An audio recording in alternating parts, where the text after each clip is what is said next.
Kremnické vrchy sú sopečným pohorím v strednej časti Slovenska.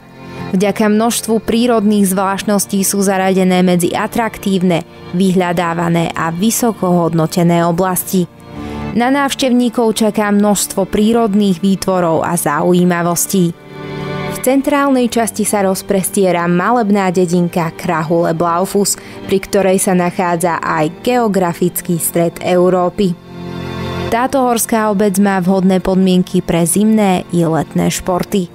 Vďaka nim je predurčená byť významným športovým strediskom. Obec vznikla počas nemeckej kolonizácie a prvá nepriama zmienka o nej pochádza z roku 1331, kedy sa v listinách spomína mešťan Blaufus, pravdepodobný zakladateľ obce. Obec sa však poprvý raz spomína až v roku 1442 až 1443. Jej obyvatelia sa zaoberali pastierstvom a taktiež boli zamestnaní aj v kremnických baniach. Momentálne tu žije asi 198 obyvateľov, z ktorých časť ešte aj dnes obýva typické drevenice a obrába vysoko ležiace polia a lúky. Dobre sa tu darí blaufuskému maku, vyhľadávanému na kremnickom trhu pre svoju kvalitu. Asi 3 km juhozápadne leží mesto Kremnica, ktorá patrí medzi stredoveké mestá stojace v čase svojej slávy v centre pozornosti panovníkov, ale aj ďalších mocných vtedajšieho sveta, ktorí sa ju usilovali dobiť a získať pre seba. Príčinou ich záujmu boli bohaté zlaté bane. Predpokladá sa, že zlato a striebro sa v Kremnici a v jej okolí ťažili už od 10. storočia. Skutočný rozmach ťažby však nastal až začiatkom 14. storočia. Dňa 17.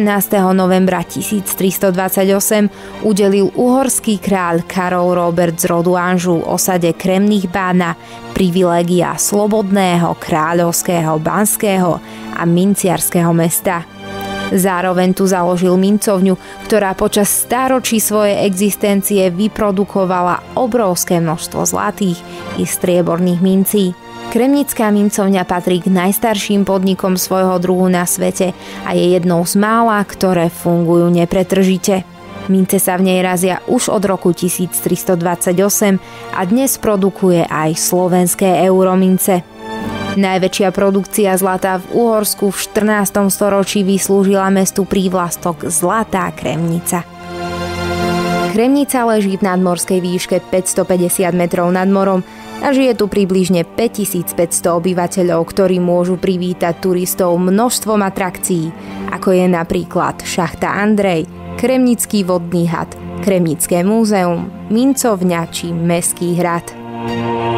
V Kremnických vrchoch sa nachádzajú termálne vody Sklené teplice i Turčianske teplice a Kremnica.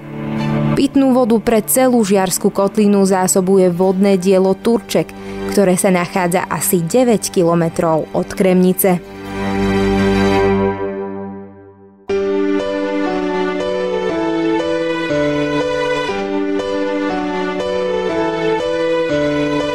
V okamihu, keď začnú z neba padať na Kremnické vrchy biele vločky, každé stvorenie vie, že prišla zima.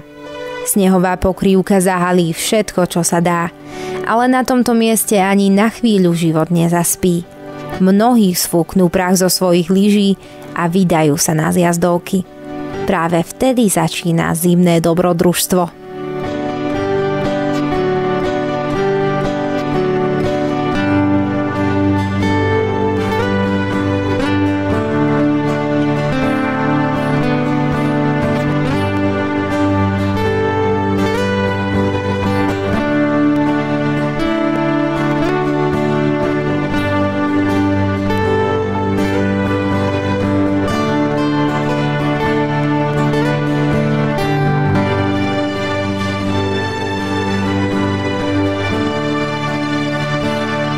Nie je náhoda, že v optimálnych podmienkach skalky, tohto raja bežkárov i samotného mesta Kremnica sa každoročne uskutočňuje pretek, ktorý sa svojím významom zaradil medzi najvyhľadávanejšie európske bežecké podujatia.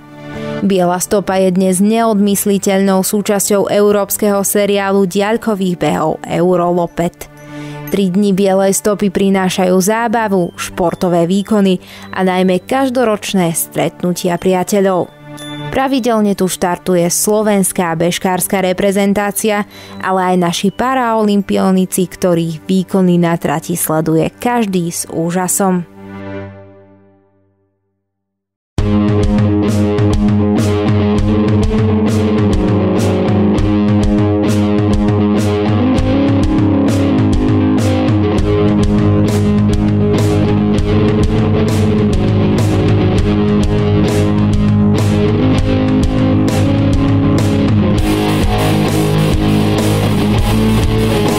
Nad Krahuľami sa rozprestiera známe lyžiarske stredisko, ktoré s radosťou privíta každého vášnivého lyžiara.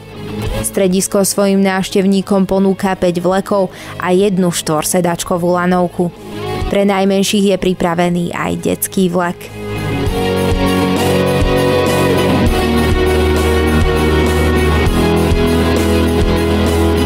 Pri hornej kolibe v nadmorskej výške 1060 metrov nad morom možno natrafiť na lehátka, z ktorých si počas oddychu každý lyžiar vychutná nádherný výhľad na Žiarsku kotlinu, Štiavnické vrchy a Vtáčnik.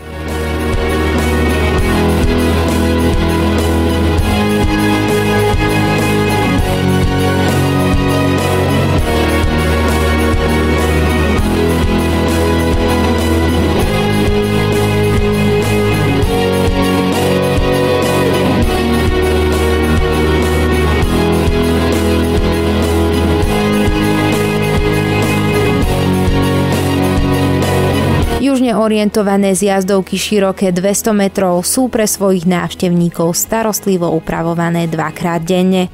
Samostatní lyžiari, páry či rodiny so svojimi malými začiatočníkmi v tomto populárnom zimnom športe sa môžu ubytovať v obecnom dome priamo nad obecným úradom, kde sa nachádza aj stravovacie zariadenie.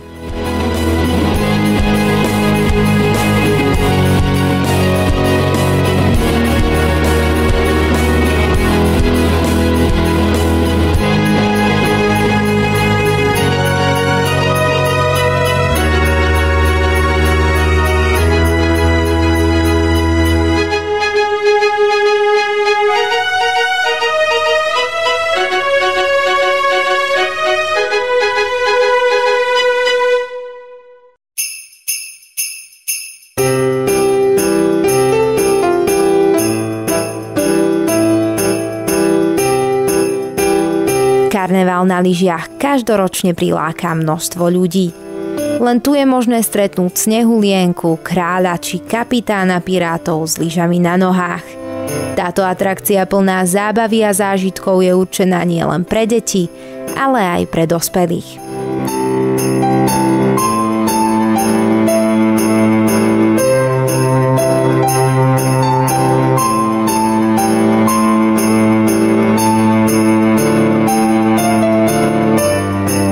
Ceny v jednotlivých kategóriách čakajú na tých, ktorí čo najšikovnejšie zvládnu slalom v maskách. Na celú dedinu čaká okrem veľkej tomboly aj vynikajúci guláš, kapusnica či varené víno, ktoré každého zaručene zahreje.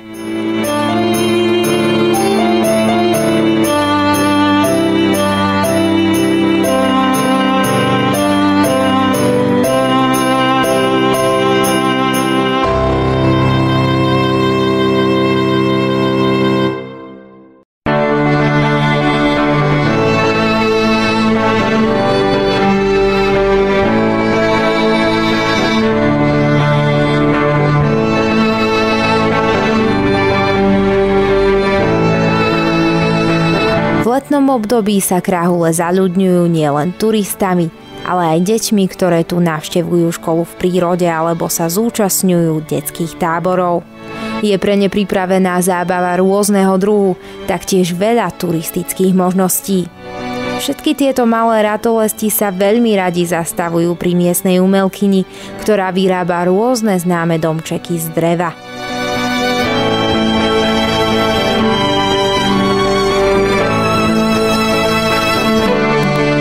Na tých najmenších čaká novo vybudované detské ihrisko, na ktorom sa vedia všetci do sítosti vyšantiť.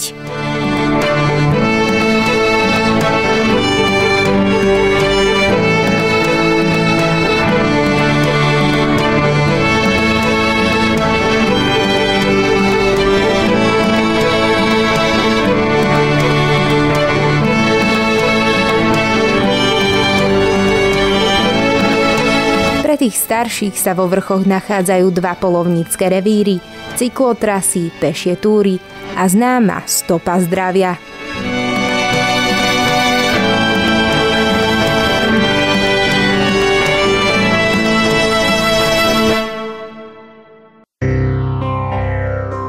Sedem kilometrov od obce sa nachádza štôlňa Andrej, v ktorej sa v roku 1982 uskutočnila prvá zarážka. Štôlňa sa nachádza nedaleko šachty Ľudovíka v severozápadnej časti Kremnice. Po 26 rokoch od začiatku podrobného geologického prieskumu bolo slávnostne otvorené Banské múzeum štôlny Andrej ako spomienka na baníkov, ktorí vynášali z útrop zeme vzácny kov, zlato. Štôlňa Andrej je sprístupnená v dĺžke 660 metrov. Atmosféra podzemných priestorov umožní vžiť sa návštevníkom do podmienok práce baníkov v blízkej aj dávnej minulosti. Kremnica je nielen historickým centrom ťažby zlata na Slovensku, ale je aj centrom slovenského mincovníctva. Kremnická mincovňa patrí k najstarším podnikom svojho druhu na svete a je jednou z mála, ktoré fungujú nepretržite. V roku 1328 sa tu začali raziť uhorské groše a v roku 1335 aj zlaté florény, známe ako kremnické dukáty. Momentálne sa v kremnickej mincovni vyrábajú aj slovenské euromince. Najstaršou časťou je jej juhovýchodné krídlo, kde sa zachovala pôvodná miestnosť bývalej pokladnice.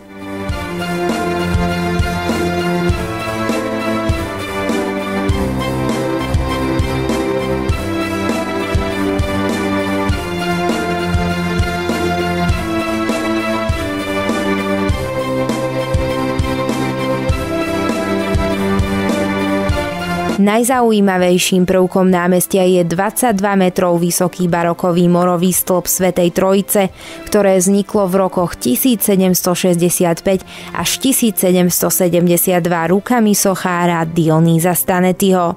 Ide o najväčší tzv. Morový stĺp v strednej Európe s najbohatšou dekoráciou. Má 46 sôch a súsoší, z ktorých takmer štvrtina je v nadživotnej veľkosti.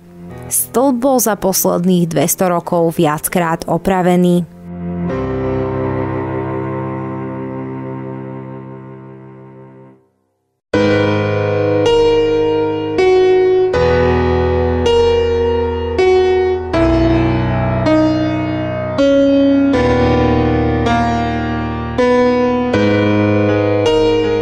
Už v starých spisoch, ktoré rozprávajú o histórii obce Krahule, sa dozvedáme, že nedaleko sa nachádza kostol, ktorý bol vybudovaný na geografickom strede Európy.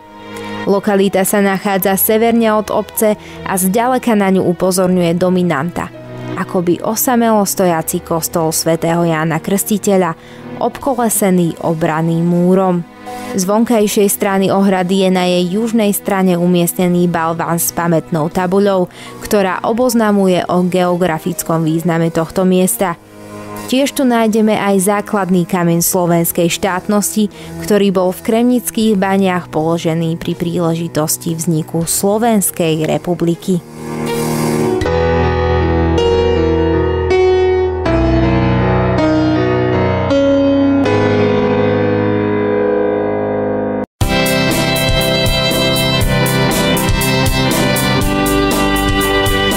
Ako dobre vieme, v minulosti bolo pre Kremnicu významné hľadanie zlata v zlatých baniach. Herci z Kremnice vyšli do ulic a humorným spôsobom nám priblížili scény z histórie mesta. Prostredníctvom hudby, spevu a tanca predvádzali na rôznych historických miestach divadelné scénky. Ich cieľom bolo nájsť súčasný poklad Kremnice. Celý kremnický rozruch mal svoje ponaučenie nielen pre dospelých divákov, ale aj pre tých najmenších. Bohatstvo sa neukrýva len v zlate, ale hlavne v obyčajných ľuďoch. Kremnica má v ľuďoch sústredených okolo kremnických gagov svoje ďalšie bohatstvo. To, čo predvádzajú v spomínanom hľadaní pokladu, je toho dôkazom. A o tento rozruch sa postaralo Kremnické divadlo v podzemí.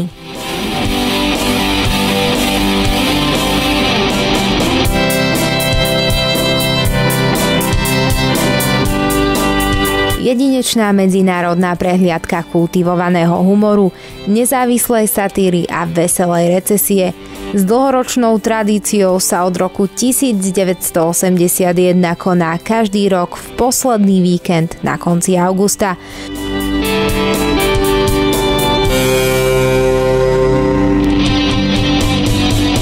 Na 12 interiérových scénach a exteriérových pódiách prezentuje svoje najlepšie produkcie okolo 300 úspešných autorov a umelcov zo Slovenska, Českej republiky, mnohých krajín Európy i zámoria. Najnovšie humoristické diela a výkony z poslednej sezóny hodnotí medzinárodná odborná porota Akadémia humoru, ktorá udeľuje prestížnu cenu Zlatý Gunár, anticenu Trafenáhus a Grand Prix festivalu.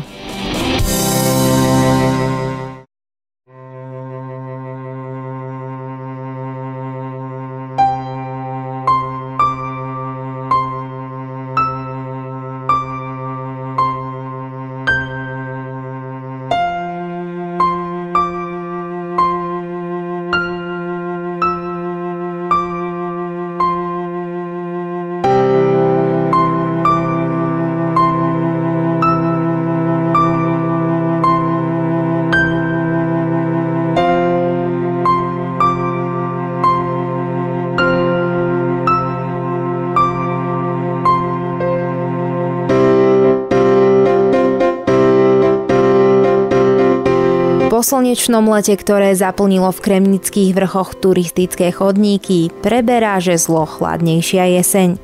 Na Kráhule pomaly padá hmla a chladné noci ju sem tam menia na srieň. Stromy opadli a zvieratka sa pomaly začínajú chystať na zimný oddych.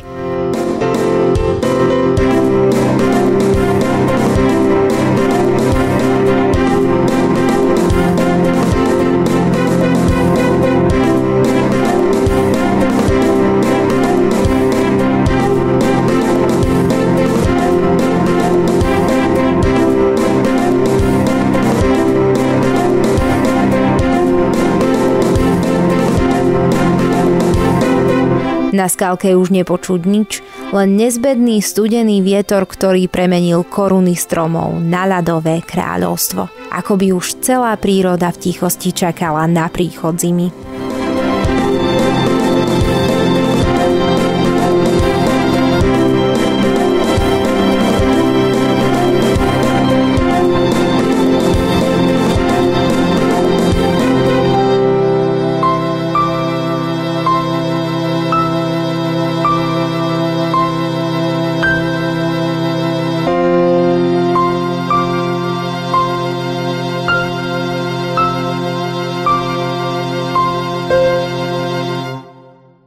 Dominantou hradného areálu je kostol svätej Kataríny, patrónky mesta.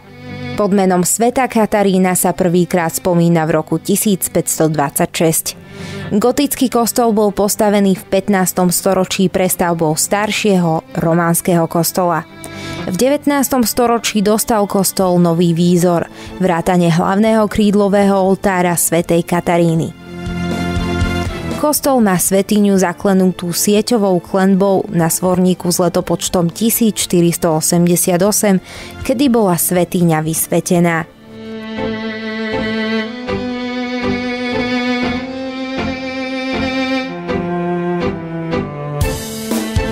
V kostole sa nachádza vzácny orgán, ktorého jedinečný zvuk počuť každoročne v auguste na festivale Kremnický hradný orgán.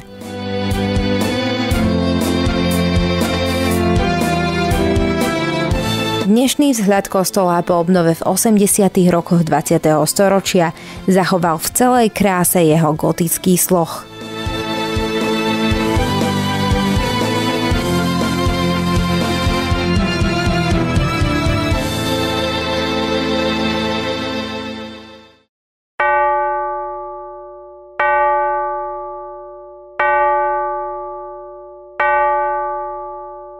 Zima opäť klope na dvere. Krásna príroda Kremnických vrchov prechádza do zimného spánku a čaká na nové tváre, ktoré prídu do tejto dedinky pre nové zimné zážitky. Keďže ubytovania v Kráhuliach je dostatok, príďte si aj vy vyskúšať pobyt v krásne zasneženom prostredí Kremnických vrchov. Radi vás privítame.